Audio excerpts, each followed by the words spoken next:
el ensanche todavía.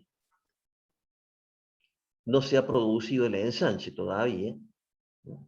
Pero estamos viendo justo la esquina. Y abajo, a mano izquierda, la misma esquina mirando hacia el este, hacia el barrio General Paz. Todo eso obedecía a pautas del movimiento moderno, ¿cierto? Le Corbusier llega a la Argentina en 1920, da toda una serie de conferencias que tuvieron un gran impacto en el desarrollo del urbanismo y de la arquitectura en la Argentina y en Córdoba.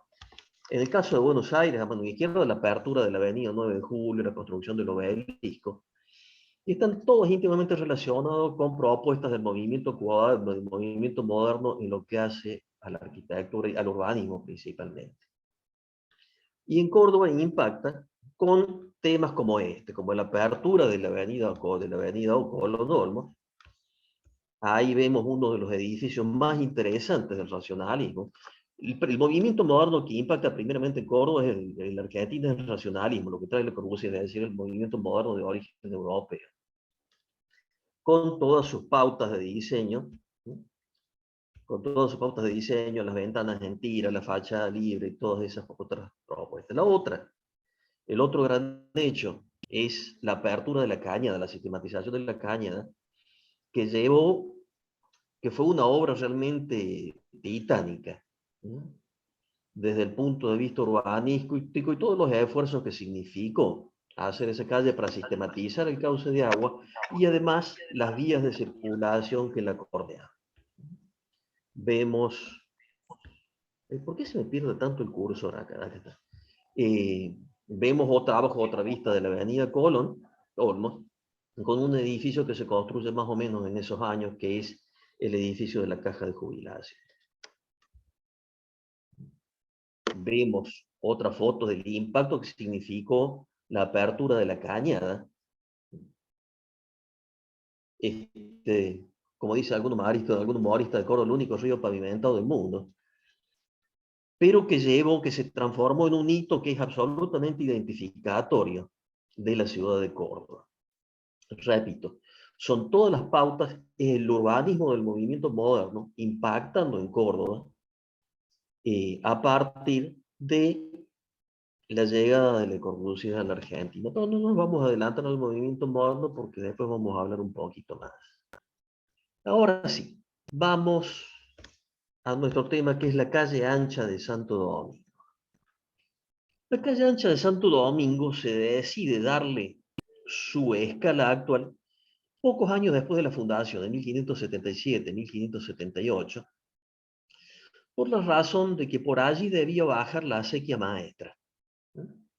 Córdoba es una de las primeras ciudades de América que tiene aguas corrientes, la primera de Sudamérica que tiene aguas corrientes, a través de todo un sistema que se organiza con una toma de agua atrás del cementerio San Jerónimo en el río. La acequia venía aproximadamente por la calle Duarte Quirós, cruzaba la cañada y desde Caseros, Boulevard San Juan, bajaba la acequia maestra, y de ahí a izquierda y a derecha se dividían las acequias secundarias que cruzaban las manzanas por la mitad y proveían de agua al vecindario.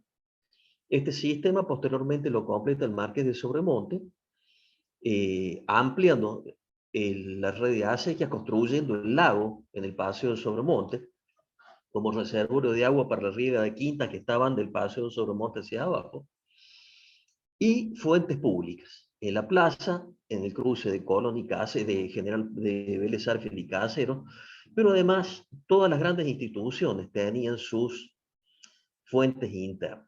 De ahí la importancia de la avenida Vélez Arfiel, con el General Paz Vélez Arfiel, que, como decimos, siempre fue una calle ancha. El primer plano de arriba a mano izquierda es el plano de Jacinto Díaz de la Fuente. El segundo es un plano anónimo, el plano coloreado, que lo encontró Prudencio Bustos Argañaras en el Archivo Histórico de Río de Janeiro. La avenida General Paz Vélez Arfiel, la vemos aquí. Ese plano es un plano fantástico, porque es todo un plano acuarelado, pero además tiene con traza, con línea de trazo y en color, todo lo que es el trazado de acequias y la posición de fuentes.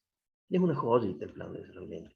Abajo a mano izquierda ya un plano de 1865. No me acuerdo quién es el autor, pero en este momento de este plano. Y a mano derecha, la ciudad de Córdoba ya a fines del siglo XIX, principios del XX, con la expansión a todos los barrios periféricos, lo que los historiadores le hemos dado a llamar los barrios pueblos.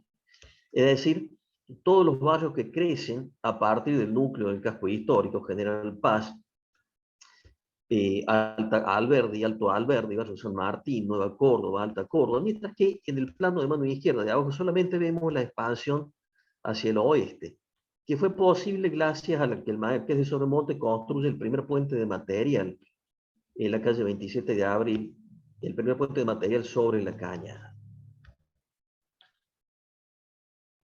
La calle ancha de Santo Domingo, aquí en el plano de Albarracín, la vemos marcada dentro de lo que es la traza con la línea azul, que a fines del siglo XIX tiene un gran, todas las propuestas urbanísticas del academicismo tienen un gran impacto. La ciudad jardín de influencia inglesa y la aparición de los round points, o sea, de las plazas circulares en función de la distribución del tránsito. Vamos a ir viendo cómo previamente a las transformaciones de la ciudad propuestas por el movimiento moderno habían aparecido todas estas transformaciones o modificaciones o implantes en la ciudad de propuestas del urbanismo paisajístico inglés de fines del siglo XIX. En los extremos de la avenida se construyen dos plazas, la General Paz y la Vélez Sarsfield, que van a definir un espacio, esta arteria tan particular que fue nuestra calle ancha de Santo Domingo. En la vista aérea de manos de derecha, encerrado en el círculo, vemos el sitio donde va a estar el futuro edificio del Jockey. Abajo tres vistas urbanas. La primera es la Plaza General Paz, la vieja Plaza General Paz con un monumento a José María Paz. Al centro, que todavía conservamos, gracias a Dios, el Museo Genaro Pérez, el Palacio Garzón, la iglesia de Santo Domingo. Y un poco más allá, un poco más allá de lo que va a ser la sede de nuestro edificio de Jockey.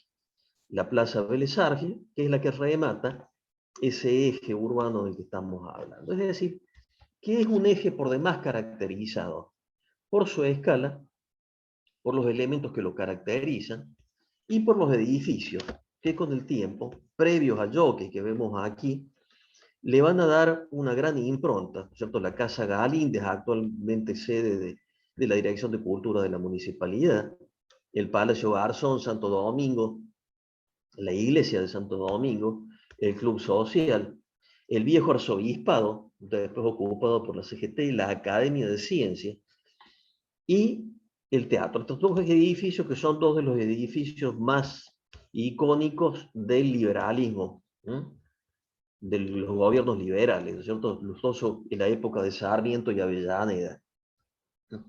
La Academia Nacional de Ciencias concretamente surge por iniciativa de Sarmiento y es el puntapié inicial al desarrollo científico de la Argentina. Es la primera academia nacional que se crea en el país.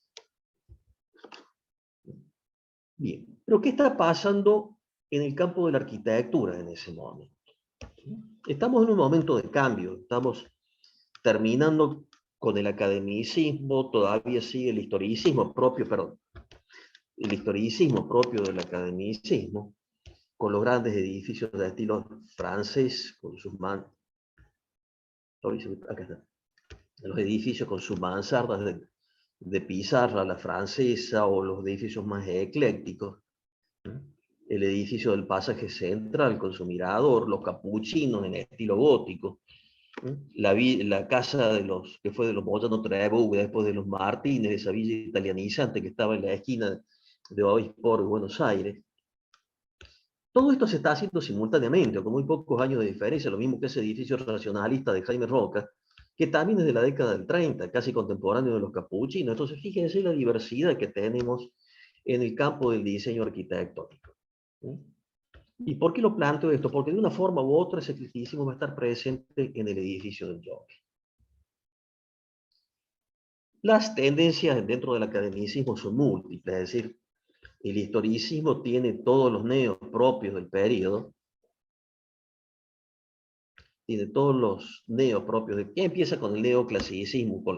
Que lo trae de la mano la Revolución Francesa, el neoclasicismo va avanzando a lo que hemos dado en llamar la arquitectura italianizante, que es en realidad una manifestación tardía del neoclasicismo, y con el tiempo se empiezan a incorporar otros lenguajes, los neobarrocos, los neomedievalismos, con los neorrománicos y los neogóticos. ¿No? Y en tiempos del centenario de la Revolución de Mayo, aparece un movimiento que es propio de Hispanoamérica, que fue la restauración nacionalista, que fue dentro de lo que es el movimiento general del eclecticismo, la búsqueda de las raíces hispanas. ¿No? Un poco tratando de dar una unidad cultural a esta Argentina que se había diversificado tanto con la llegada de la inmigración. ¿Cierto? Italianos, más españoles, árabes, cristianos, judíos, centroeuropeos.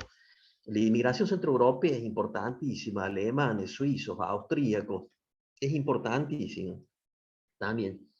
Kronfus, fíjese, un húngaro, un húngaro que fue el primero que revalorizó toda la arquitectura hispano, del periodo hispano-virreinal. Kronfus construye mucho en neocolonial. Aquí vemos una casa que estaba en el Boulevard Chacabuco, una casa un neocolonial de los típicos, ¿no es cierto?, que se construyen en la época, a la par de un Art Deco que nos viene directamente de Francia. Pero qué manía que tiene. El Art Deco que nos viene directamente de Francia, que es la primera reacción ante el academicismo y el historicismo y a todos los movimientos preexistentes, al Art Nouveau, que fue el inmediato anterior, ¿no? Y a los eclecticismos que caracterizaron la última etapa del academicismo. Y a mano derecha, uno de los primeros edificios racionalistas, que es el edificio Girau en la avenida Olmos, donde está ese edificio, incluso conserva dentro unos departamentos que están perfectamente conservados, con todos los tips, lo les llamaríamos hoy, todas las pautas de diseño propias del movimiento moderno. Todo esto es contemporáneo, todo esto se está haciendo prácticamente en las vísperas de la construcción y diseño del Jockey.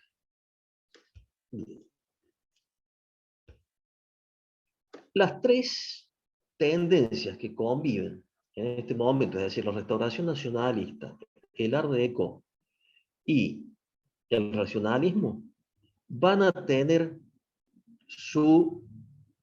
se van a manifestar de una forma u otra en el Jockey. Empezamos con la restauración nacionalista. Dentro de la restauración nacionalista vamos a encontrar como tres tendencias, ¿no?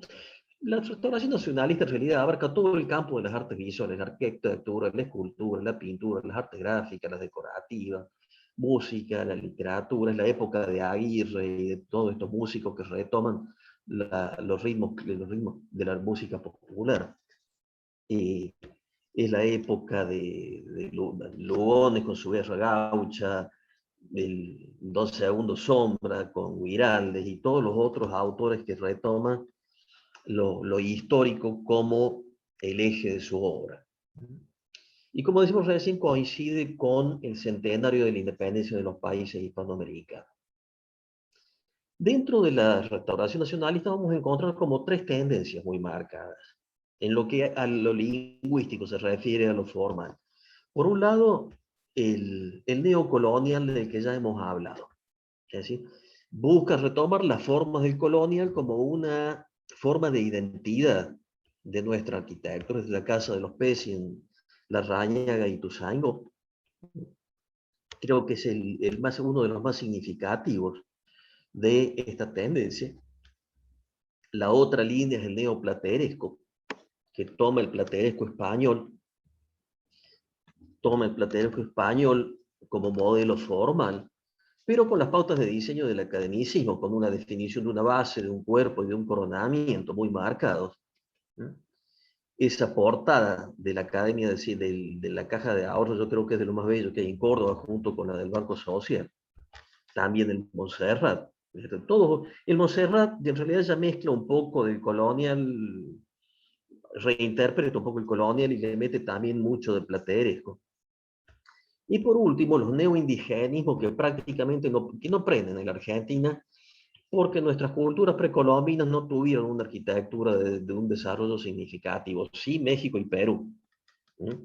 Y aquí vemos el pabellón de México en una de las exposiciones internacionales, no me acuerdo si la de Sevilla o alguna de ellas, en una arquitectura neoazteca.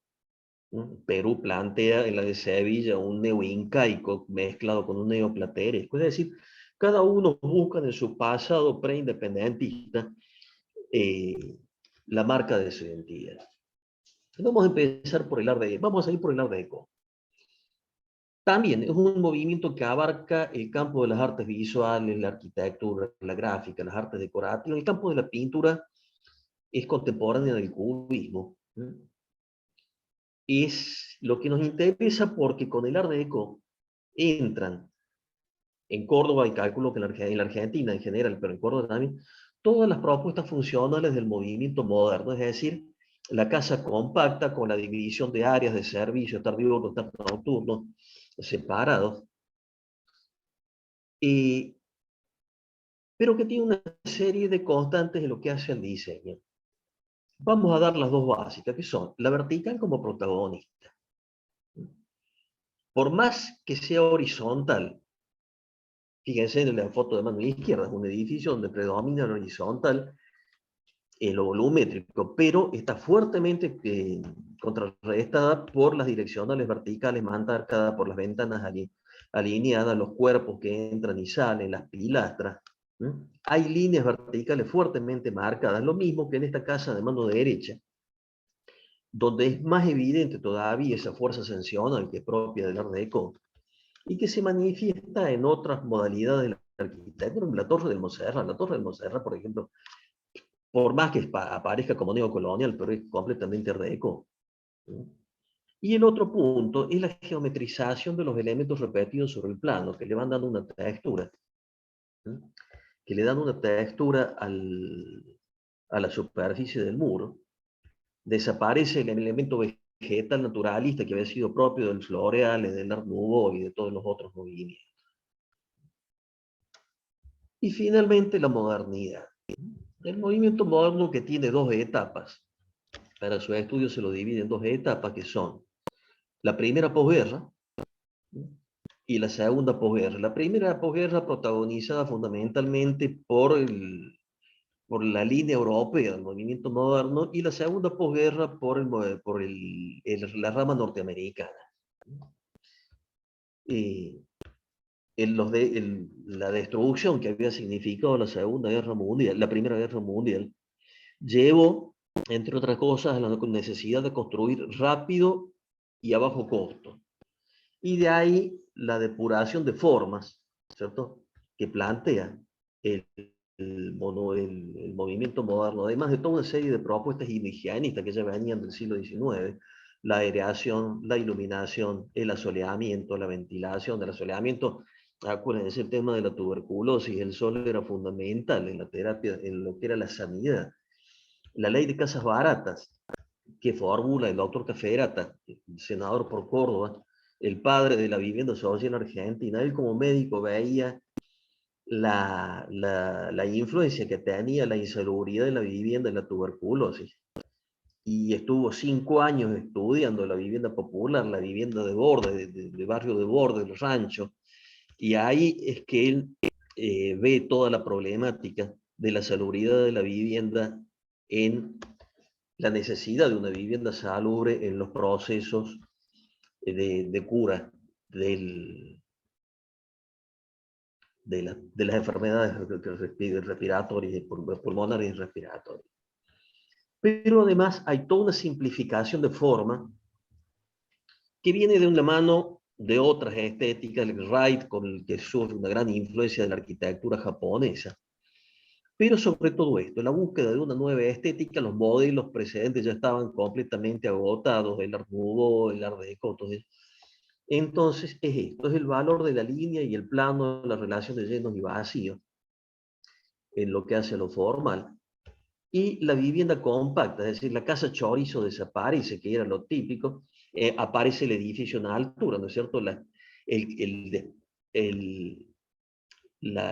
densificación de los cascos históricos a partir de el aumento de la población por la inmigración lleva a que cada vez sea mayor la demanda del espacio urbano y empieza a aparecer el edificio de renta. Los primeros edificios que aparecen en Córdoba son el Minetti, ahí en Ituzaingó y San Jerónimo, y el Maluf, atrás de San Francisco, en Corrientes y Buenos Aires. Son los primeros edificios de Córdoba con ascensor eléctrico. La aparición del ascensor lleva también a facilitar la proliferación de estos edificios en altura. Y desde el punto de vista arquitectónico ya tienen la impronta del movimiento moderno. Es decir, la agrupación en estar diurno, este, comedor, living, escritorios, cuartos de estar, el estar nocturno, dormitorios y los servicios, cocinas y baños, agrupados por una cuestión de practicidad, ¿cierto?, de distribución de cañería. Es decir, los modelos han cambiado y vamos a ver cómo uno, de una forma u otra, cada uno de los tres movimientos que hemos visto, de una forma u otra, se manifiestan en nuestro edificio, que es el edificio del Jockey. Bien, vemos un poquito. ¿Quién es el padre del edificio del Jockey? Es Jaime Roca. Muere en Córdoba en 1970. Es egresado de la Facultad de Ingeniería, en realidad de la Escuela de Arquitectura, la Facultad de Ingeniería de Córdoba, con su posgrado en la Universidad de Michigan. Fue profesor de titular de la Universidad Nacional, tanto en las dos facultades, en la Facultad de Ingeniería y en la de la Arquitectura, decano de la facultad, y tiene toda una serie de obras, edificios de renta. Fíjense, Olmos 415, la Casa Allende, la calle Sucre, donde está ahora la tarjeta naranja, el edificio de la Sudamericana, que lo hemos visto, la Clínica Chutro, en un lenguaje historicista del georgiano, de la arquitectura georgiana inglesa, la Casa Yadarol, el edificio de Icana. Los que tienen unos años se van a acordar de cuando Icana estaba en Caseros y Vélez Arfield, y así toda una serie de obras que van marcando un poquito la evolución de Jaime Roca en lo arquitectónico. Y volvemos a ver esa impronta, esa influencia del movimiento moderno en las propuestas usos funcionales de Jockey. La planta baja, el entrepiso, es decir, todo el nucleamiento, sobre todo en la avenida Colón, hay toda una serie de locales de renta, ¿sí?, que contribuyen al mantenimiento del edificio.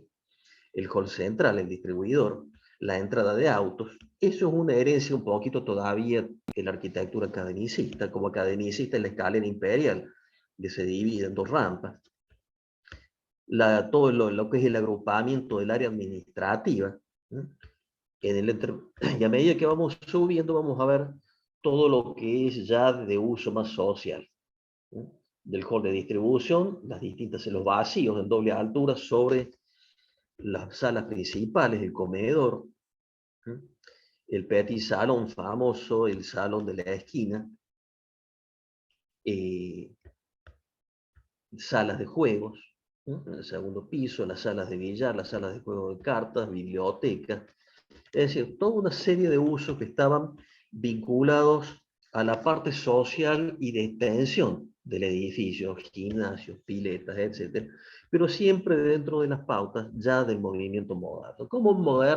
Del movimiento moderno fue la propuesta formal para la fachada, ¿no? Vemos esta fachada absolutamente emparentada con el edificio de la Sudamericana y con el edificio de Giraudo. Es decir, absolutamente Le Corbusieriana, del racionalismo europeo, francés fundamentalmente, las ventanas en tira, con la impronta de las verticales del Art Deco, quiere decir, ni tanto ni tampoco. Pero la propuesta no es aceptada y bueno, y vamos a esto, que es el edificio actual, la maqueta, y estas fachadas donde vamos a ver de detalles como, ya decíamos, la impronta de lo vertical del Art Deco presente, la vemos también en la maqueta, es decir, por más que tenga un gran desarrollo en horizontal, lo que predomina es lo vertical.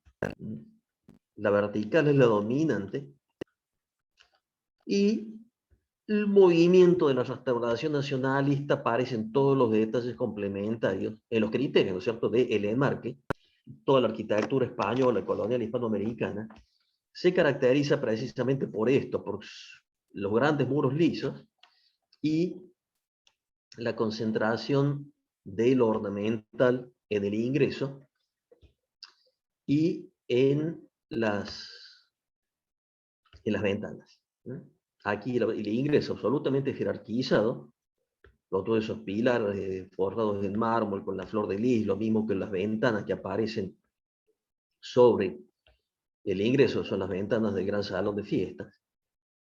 Es decir, que ya entramos a ver toda esta interacción de tendencias entre el Art Deco. Disculpe si estoy permanente moviendo el cursor, porque si no lo muevo, se me va y me cuesta volver a encontrar. Esta interacción o este imbricamiento de las tres tendencias de las que hemos hablado. De las componentes verticales ascensionales del Art Deco con la planta de cierto funcional del movimiento moderno y una lingüística, todo un lenguaje arquitectónico que es propio de la restauración nacionalista. Lo vemos aquí, lo vemos en los detalles de las ventanas, con esos alféizares. Aquí en los enmarques de las ventanas del primer piso, en los remates, con esos copones. Y esos copones están tomados de lo que fue el Palacio Gutiérrez de la Concha, al frente de la Plaza San Martín, donde hoy está la entrada de la Galería San Martín, un palacio fabuloso que se demolió en los años 50, quizá una de las plazas más importantes que tuvo Córdoba, más que el Sobremonte. La cornisa con todo ese moldurado, y los aleros de teja, ¿no es cierto? Por supuesto los techos de teja infaltable que lo vimos en la vista aérea de hace un rato. El ingreso para autos.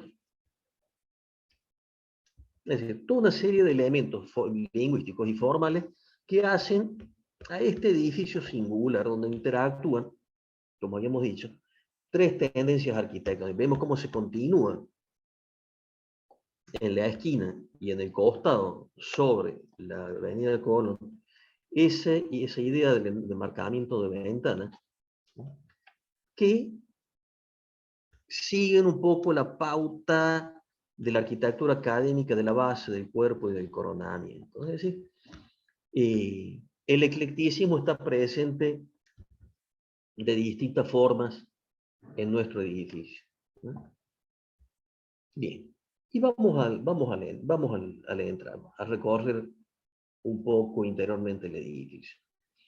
El hall de ingreso. El hall de ingreso con su escalera imperial, que tiene una impronta clasicista a través de las columnas y de los pilares corintios, sin el acompañamiento de todo el moldurado de los frisos y los arquitrabes que tenía la arquitectura griega, que se ha simplificado a los fines de acompañar el pilar. La escalera imperial, la escalera en derrame, que viene de aquellas formas de componer del neoclasicismo. El moldurado superior. Y las salas representativas, todas las salas que son de gobierno y administración ubicadas en planta baja. El retrato del fundador de Revol, con todo el mobiliario que acompaña, todo el mobiliario de época, donaciones de particulares y muchas cosas se hace, toda esa serie típica de los años 30, en la arquitectura argentina. Pero aquí ya lo utilitario ha dejado de lado lo historicista.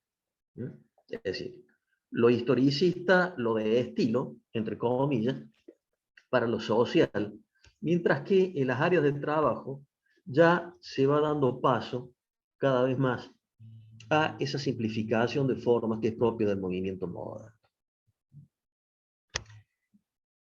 A la parte público-privada es el hall de la planta alta, la que da pie a todos los principales salones del teatro, ¿no es cierto? Del salón de actos, del comedor, del otro saloncito, el saloncito francés que está entre el comedor, el petit salon, como le llaman en los planos técnicos, con una obra bastante singular que es La Fuente de Barral, del cual vamos a hablar un ratito más. La rejería, la baranda, y también absolutamente tomada de lo que es la arquitectura virreinal hispanoamericana, con los rulos enfrentados. Es decir, vamos viendo que está presente de una manera u otra las distintas tendencias que se dan en el campo de la arquitectura. El comedor, que lo estoy extrañando, cuando lo van a abrir de vuelta las autoridades del jockey, lo bien que se come ahí, con el tamaño que tiene, puede haber distanciamiento social, no hay ningún problema. Aquí en una línea volvemos al historicismo con sus pseudo artesonados en los techos, con todas esas estructuras, que son estructuras aparentes, en realidad eso es una losa de hormigón armado, pero que hace a la forma y a la línea general de las salas sociales del edificio del club. Con la pintura de Pedón en el fondo, de la cual vamos a hablar también en un ratito. Los salones de actos, todavía con lo francés, entre comillas, como forma. Francia, lo francés había sido lo dominante en la arquitectura argentina, de la arquitectura civil argentina de la primera posguerra, los grandes palacios, fíjense, los grandes palacios de Buenos Aires, el Palacio de Errázuriz, el Palacio Ortiz Basualdo, el Pereda. Lo que pasa es que Francia, desde Cáceres en adelante, Francia era el modelo cultural, por más que la economía lo manejaran los ingleses, y los que habitábamos aquí éramos todos latinos, ¿no es cierto? Pero Francia es el modelo cultural. Y de ahí la gran impronta, ¿no es cierto? El gran protagonismo que tiene la arquitectura francesa en todos estos palacios de época, nuestro Palacio Ferreira, el Palacio Garzón, la casa, el, el Museo Genaro, y todos el Petit Hotel entre medianeras, ¿no es cierto? Que vamos a ver aparecer en Nueva Córdoba, en Alta Córdoba, ¿no? Lo que es el edificio del Museo de Ciencias Naturales aquí, y todas otras de esas casonas que el círculo del Club de las Fuerzas Armadas allá arriba, y la casa de los Arrámbides, la actual Palacio de Dionisi. Lo francés era lo que era de uso para la arquitectura civil. Y aquí vemos esa impronta francesa en estos salones de uso público, incluso hasta con la pintura esa del cielo raso, y toda esa característica del petit salón que vemos a mano derecha. Volvemos ya a lo utilitario en el otro tipo en las salas que son de uso más intensivo, bibliotecas, el salón de juegos, ¿eh? Sala de fumar, el salón de juegos. Aquí ya la impronta es media british, ¿no es cierto? La vivienda también era ecléctica, de acuerdo al uso de la sala era el estilo que se elegía. Las salas eran casi siempre estilo francés, el escritorio del señor tenía que ser estilo inglés, el comedor renacimiento francés. Sí, hay toda una serie de tips de diseño de la época que se mantienen. Y aquí la sala de fumar es estilo inglés, medio Tudor, medio georgiano. Y repito, a medida que vamos avanzando, vemos cómo se va haciendo cada vez más despojada la arquitectura en función determinada por el uso-función. La peluquería, todos los servicios que ofrecía el jockey, las salas de billar, más salas de juego. Y las últimas salas, las del último piso, ya prescindiendo de todo, cualquier repertorio decorativo, porque son salas plenamente utilitarias, como es el caso del gimnasio, las piletas y la sala de ensayo. Y una cosa que es fundamental en el jockey es su patrimonio, el patrimonio artístico. La pinacoteca del jockey es realmente espléndida. Los mejores pintores de Córdoba y muchos de la Argentina están presentes en la colección del Jockey. Esta es la pintura de la cocina que está en el comedor, la pintura de Pedone, espléndida. Está en la tapa del libro de cocina de Córdoba que se hizo. Esto es una muy mala foto mía, no conseguí otra. Es una pintura fantástica, está enmarcada al fondo del salón, de uno de los mejores pintores impresionistas que tuvo Córdoba, que fue Pedone, que trabaja con el puntillismo, trabaja con un montón de técnicas. Y la otra obra de la que iba a hablar, de un gran escultor que vivió en Córdoba, que fue Barral. Barral, el autor de la fuente que está al frente del Sobremonte, con los perritos de la fuente de los monos en la ex plazoleta Mirici, hoy arrasada por una triste intervención urbana. Los menires que estaban en el patio Olmos y que pasaron allá a la rotonda de entrada de la universidad porque vivían pintarrajeados ahí en el patio Olmos. En la época, en la gestión de Mestre, se los hizo limpiar y yo, gracias a Dios, me dieron a mí elegir el lugar y los colocamos en la rotonda de entrada de la Universidad Nacional, de la ciudad universitaria. El tráfico no deja acceder gente que los vandalice, así que ahí están los menires limpios desde hace varios años, gracias a Dios. Hechos por Barral y esbozados por Viola, en realidad sobre Barral, Viola hizo el esbozo. Los menires eran parte de un monumento que se le iba a hacer a Hipólito Yrigoyen en Paraná, creo que al final el monumento no se hizo, pero quedaron los menires. Ellos vinieron a Córdoba, y bueno, y gracias a Dios están ahora en la rotonda de entrada de la ciudad universitaria. Barral, repito, el autor creo que también del oso polar, que está en la entrada del Caraf. Bien. La ciudad, el edificio de la ciudad. Veamos qué es lo que pasó después del Jockey, de la construcción del edificio del Jockey en su entorno. La difusión del edificio en altura, que a pesar de la altura, todavía sigue dejándole el protagonismo al edificio. La ubicación en la esquina, la escala, pero fundamentalmente la fuerza visual es lo que ha permitido que el Jockey siga teniendo el protagonismo en esa esquina, a parecer de los edificios de gran escala que han aparecido en su entorno, especialmente el Correo. El Correo, que es un magnífico ejemplo de la segunda modernidad, ya en la línea de Wright, de la línea norteamericana, del racionalismo, del Le Corbusier tardío, de la época brutalista. ¿No? Pero el edificio sigue siendo el protagonista de aquella ciudad. Veamos el ayer y el hoy.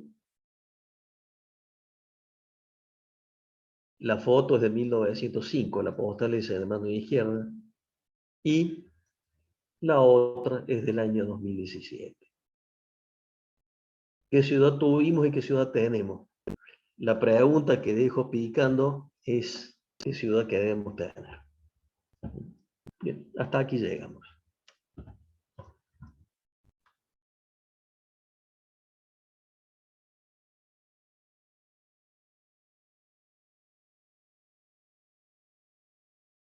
Quedo abierto a preguntas, a dudas.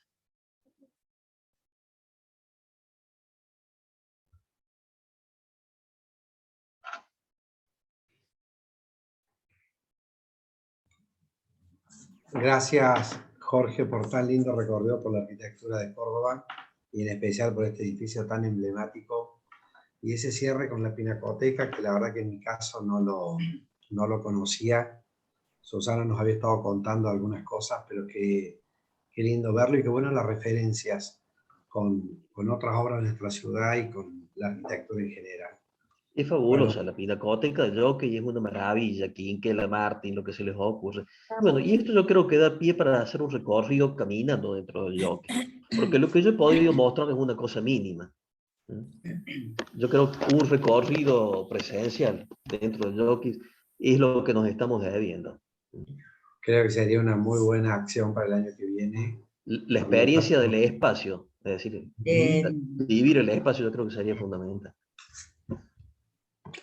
Bueno, ese espacio en este momento está desocupado en el edificio por la parte administrativa del Jockey, que ha pasado al country, al castillo.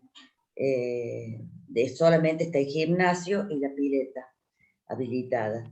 Así que estamos viendo la posibilidad de hacer justamente un lugar donde se pueda mostrar el patrimonio, que es importantísimo. Hay, bueno, Pilimbergo, Quinquela, Piñero, grandes escultores, y bueno, en eso está la actual comisión directiva del Jockey, tratando de resguardar el patrimonio y poder hacerlo visible al público en general. Así que, bueno, le agradezco a Jorge y sigue José. Bueno, y dejamos el espacio abierto por si alguien quiere hacer algún comentario, alguna pregunta. Los escuchamos. Hay varias felicitaciones y agradecimientos, y hay una expresión de María Nanini que me encantó ver mi casa. Muchísimas gracias. La casa de Mariana Nadire, la casa neocolonial rosa, esa que muestra en el Boulevard Chacabuco. Sí, gracias. Perdón, tomo la palabra. Imagínate la emoción de ver la casa, bueno, con todas las circunstancias que a veces uno se tiene que ir de ahí, ¿no? Lo que te quería preguntar, lo que mencionaste a Revol, ¿no? En la parte social del Jockey, esa casa era de Revol, no sé si sería de ellos. No, donde estaba yo que era de los Astrada. No, la casa mía, la casa de Chacabuco. Ah, ¿tu casa era de los Revol? Era de Sí. los Revol primitivamente. Ah, mira vos, no sabes, porque los Revol también tenían Tenía una casa al Jorge, frente. tenía la inquietud de seguir ahí. Porque Ah, mencionaste, mira ¿no es vos. cierto?, el cuadro grande que está ahí en la sede social. Sí, es Dijiste que era retrato de de Don Revol. Revol. No sé si el primer director, alguna cosa así, primer presidente. El primer presidente. Sí, este señor era ingeniero, así que capaz que la casa la haya hecho Bueno, él. entonces era él, porque la casa era del ingeniero Revol, esa casa de Chacabuco. Sí, ojo, hay varios ingenieros Revoles Bueno. y yo no sé si ese señor, yo no sé si ese señor ya estaba vivo cuando se hizo esa casa, porque esa casa debe ser de los años 20. Sí, más o menos, 20, Sí. 20. Sí, creo que la A lo acertaste. mejor sí estaba vivo, habría que ver de quién, cuál de los Revoles, porque hay varios Bueno, ingenieros Revoles. le puedo preguntar yo, porque estoy en contacto con algunos de los familiares. Pero bueno, vos sos el investigador. Así que gracias, me encantó que lo pusieras ahí de ejemplo, me emocionó. Bueno, yo por mi parte quiero agregar que me enteré por vos que el edificio que heredamos de mi abuelo es uno de los primeros de Córdoba que tenía ascensor eléctrico. La verdad que no tenía idea. Así que bueno, te agradezco la información. Son el Maluf, que donde estaba la tienda San Francisco. Exactamente. La tienda San Francisco, el Maluf y el edificio Minetti son los dos primeros edificios de renta, los primeros edificios de departamentos en Córdoba. Y fueron Sí, los que dos hoy son primeros en tener oficinas, ¿no? ascensor. Fueron los Sí, no primeros en sabía tener eso. ascensor. Sí, hoy son oficinas, pero sí, era departamentos en una época. Sí. La casa de los Cáceres, que estaba en Boulevard Chacabuco, en una esquina. Justo al frente. Ahí. ¿De qué época era que se demolió? Que era Esa casa divina. también era de los años 20. Una casa maravillosa. Maravillosa. Maravillosa que la demolieron para hacer ese edificio mamarracho que han hecho. Pero el problema de esa casa, que son unos elefantes blancos, es terrible mantenerla. Pero yo creo que si hubiera habido una buena legislación de exención impositiva a los propietarios, de poder reutilizar la casa, combinando, adaptando el código de edificación, podría haberse llegado a buenas soluciones para conservar todas esas casas que le daban una impronta muy propia al Boulevard Chacabuco. Sí, aunque sea mantener los frentes, ¿no? Porque Sí. daría otra perspectiva de lo que... Sí, Sí, digo a ver, yo, no sé si- la conservación de la fachada es la última instancia de la preservación del patrimonio, porque ayuda a conservar el paisaje urbano. ¿Sí? Sí, Que exacto. es lo que se ha hecho, por ejemplo, ahí en la cuádruple esquina de Trejo, Montevideo y Hipólito Yrigoyen, Sí. una donde lo que era el museo, lo que era la Casa de los Becerros, lo que es lo que fue el Museo de Ciencias Naturales, Sí. y atrás han hecho una intervención que a mí me parece mucho más interesante porque han retranqueado el edificio hacia el fondo y el frente y las habitaciones de adelante de la casa siguen teniendo protagonismo, mientras que en el edificio inteligente y en la casa Ah, Becerra, los edificios, la parte antigua está como ahogada por la presencia del edificio moderno. Pero bueno, anda a ver, hay muchas condicionantes que yo no voy a entrar a juzgar cuáles fueron las pautas de diseño que lo llevaron a eso, a los autores. claro.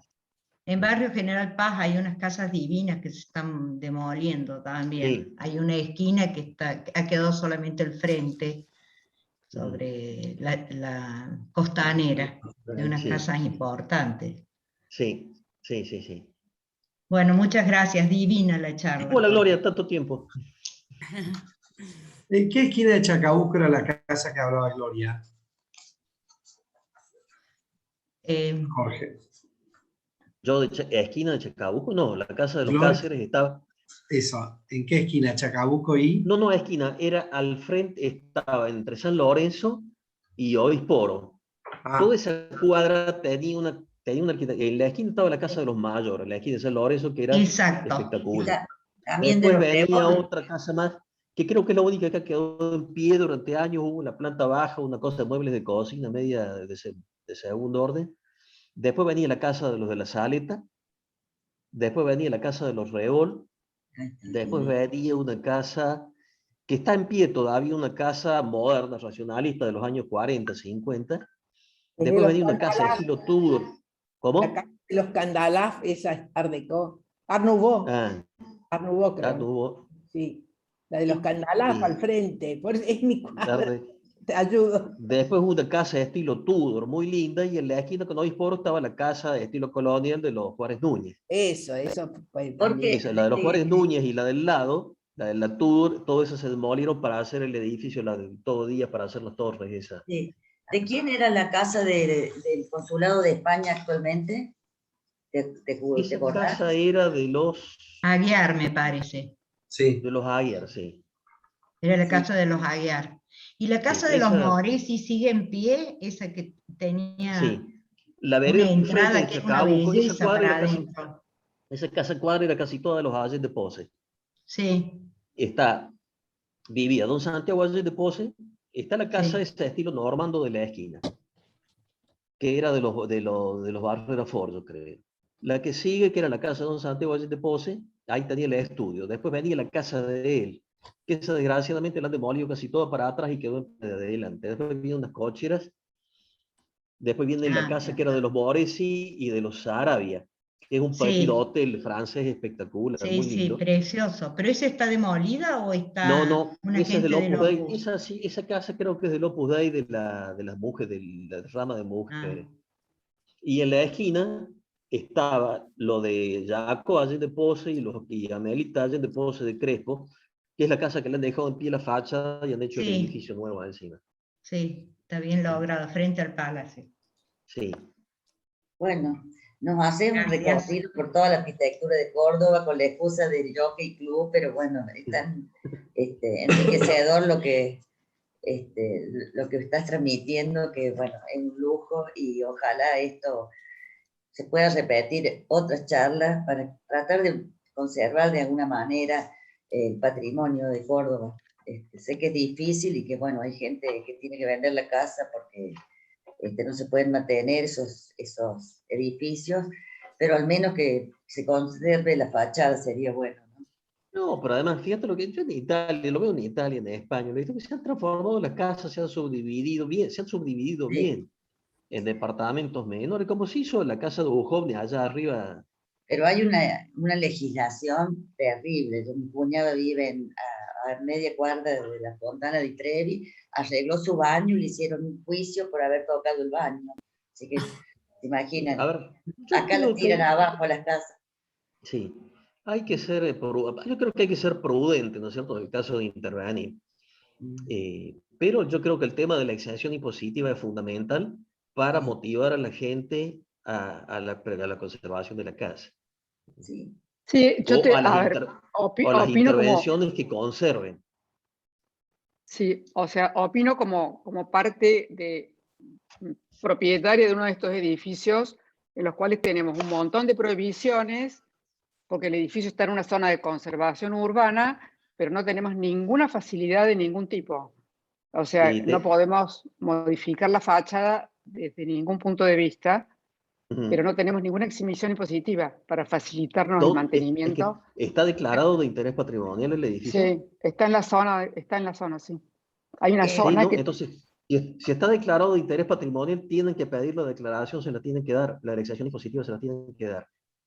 sí. Mira, yo lo he Porque el club la tratado tiene, con la el club la tiene. municipalidad Y y no. anda a patrimonio, Sí, en el cabildo, en el primer piso, sí. habla con Mariela Chinelato. Ajá. A ver, ¿qué categoría de protección tiene? Y ver qué se puede pedir. Sí, con respecto a este tema, en realidad en todas las artes debería existir la ley de mecenazgo porque realmente Mira, yo fui muy durante 5 años presidente de la Sociedad Suiza, de la Sociedad Suiza Sí. allá en Barrio General Paz, que es una casa muy antigua, que tiene toda la parte de adelante se ha conservado y en lo que era la huerta hicimos la parte nueva. Pedimos la exención impositiva, nos dieron el 50% de exención impositiva sobre toda la parte antigua. Mejor dicho, nos dieron el 50% porque era la superficie nueva duplicó la superficie cubierta existente. Nos eximieron del 50% del municipal, que era un choclo de guita. Del impuesto Porque la habíamos municipal. Del del impuesto municipal, sí. municipal. Ah, mira. Sí, Es bueno saberlo, sí. sí. Jorge, Pero, sí. un tema interesante sería también historia de la vida cotidiana y la arquitectura. Yo me acuerdo de la casa de mis tías Sucre, en Sucre 23, que entraba por una puerta y salía por el otro lado de las Tizaira. Suponete el uso del baño, había pocos baños, el uso, no sé, Sí. de esas casas, me parece tan interesante, Y será el que no, fondo. Sí. y vos sé Fácil, que tenés la muchas vida cosas del cotidiana. uso de la vida cotidiana. Mi tesis de posgrado fue la vivienda de patio en Córdoba, desde la fundación hasta 1850. De eso podemos hablar en algún momento. De todo lo que fue la casa de patio. Qué bueno. Desde la fundación hasta la aparición de la casa Chorizo. Bueno, Había, me hiciste volver a la Facultad de Arquitectura, recordando a Marina Weissman, Horacio Niemi, sí. haciendo todos esos recorridos. Bueno, Horacio Niemi fue mi director de maestría. Sí. Sí. Me gustó mucho tu charla y espero volvernos a encontrar y hacer un recorrido presencial. Ojalá pronto podamos. Ojalá. Sí. Pido la Muchas palabra. gracias. Pido la palabra. ¿Sí? Les cuento que cuando ingresé a la municipalidad con el gobierno de Mestre, con el advenimiento de la democracia, yo trabajaba en patrimonio cultural y turismo. Acababa de hacer el posgrado de urbanismo, de preservación de historia con Marina Weissman en la Universidad Católica. Y funcionamos en lo que hoy es Entre Ríos 40, el Centro Cultural Sí. España Córdoba. Sí. Nuestra función era autorizar las demoliciones. Oh. Bueno, como no autorizábamos ninguna demolición, rápidamente nuestro departamento salió del organigrama municipal. Sí. Sí. Y Y después, poderoso caballero don dinero, se decía así es. Francisco de Quevedo. Y la Y presión, desgraciadamente, de las empresas destructoras y del asedio, que es terrible. Y De después, hecho, que tienen la punta de lanza dentro de las instituciones oficiales para y borrar con el otra codo lo que le quede anécdota con que la mano. tengo es que yo refuncionalicé el anfiteatro que está al fondo, el patio del fondo donde funciona un auditorio y los patios. Entonces, en esa época había un corralón municipal que quedaba en la calle La Prida, como en, no sé, como más allá de Barrio Observatorio. Bueno, si van a la municipalidad van a encontrar que los planos están firmados por mí. Bueno, y yo iba y elegía qué material me quería llevar.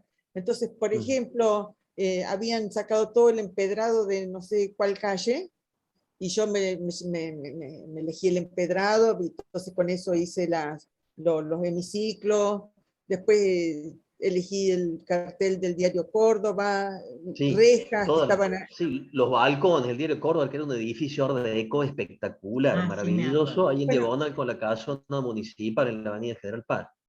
Bueno, estaba era al todo lado ahí, del negocio de mi tirado. papá. Era pegado al negocio de mi papá, el diario Córdoba. Bueno, el tema es que estaba todo ahí De tirado hoja 170. y arrumbado en ese corralón, y cada uno iba, bueno, yo por supuesto que iba con autorización municipal, pero mi hija, que trabaja actualmente en el Centro Cultural de España Córdoba, y que están haciendo un trabajo ahí de ayornamiento, me pregunta, pero ¿qué fue de todas esas cosas? Y realmente yo creo que la mitad de las cosas se las han choreado alegremente, porque eso era un depósito municipal y daba exactamente lo mismo que tuvieran valor patrimonial o que fuera cualquier cosa. Sí. Sí, desgraciadamente la Dirección de Cultura funcionó bien mientras tuvieron Gustavo Santos y la Tuta Hernández. Y lo que le sucedieron a ellos después, a Mide, pero vienen picadas desde hace muchos años, todo el área de cultura de la municipalidad. No, eso fue anterior a la época. Marina y yo los hemos sufrido en carne propia. Bueno, nosotros éramos unos parias, yo estaba exiliada en la editorial. Sí, a mí me pasó de que cuando dejé de ser director del Museo de la Ciudad, empezaron a llamar a donantes para que se llevaran las donaciones del museo. No, ¿te acordás? Perdimos piezas maravillosas. No, una cosa loquísima. No, una cosa loquísima. No, después de eso me refugié en la editorial. Bueno, en la Córdoba que no tenemos. Sí. Y que nadie sabe qué Córdoba tendremos alguna vez, porque nunca hay un proyecto claro.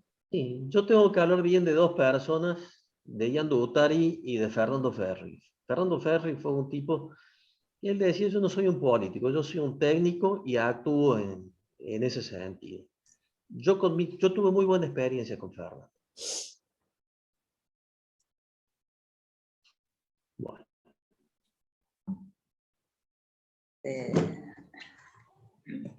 Bueno, Susanita Verde, queda pendiente la visita al edificio del Jockey. Usted, que es de la casa, empiece a hacer a hacer valer sus buenos oficios. Serán bienvenidos, y bueno, Marina, aunque te hayas refugiado en ese lugarcito creo que de 3x3, sos una persona, y me gustaría que por lo menos mi grupo, a la que orgullosamente pertenece. Y la organización de las ferias del libro, que estaba en manos del editorial municipal con Marina.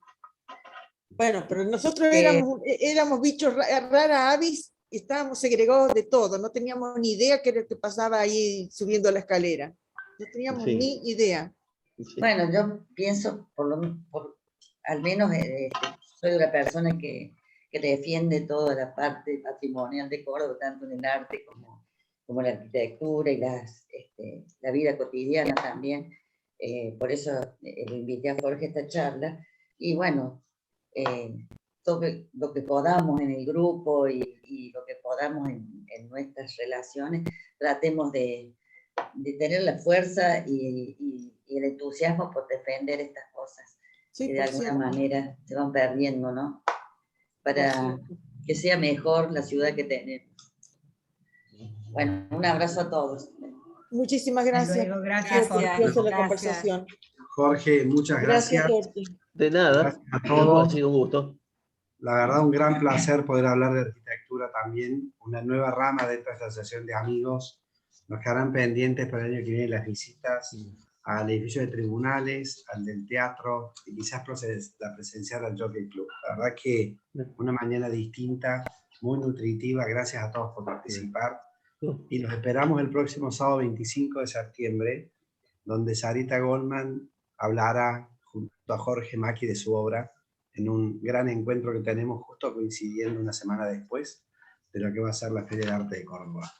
Bueno, buen día a todos, saludos, gracias por participar, nos vemos pronto. Y una última Gracias, cosa, Jorge.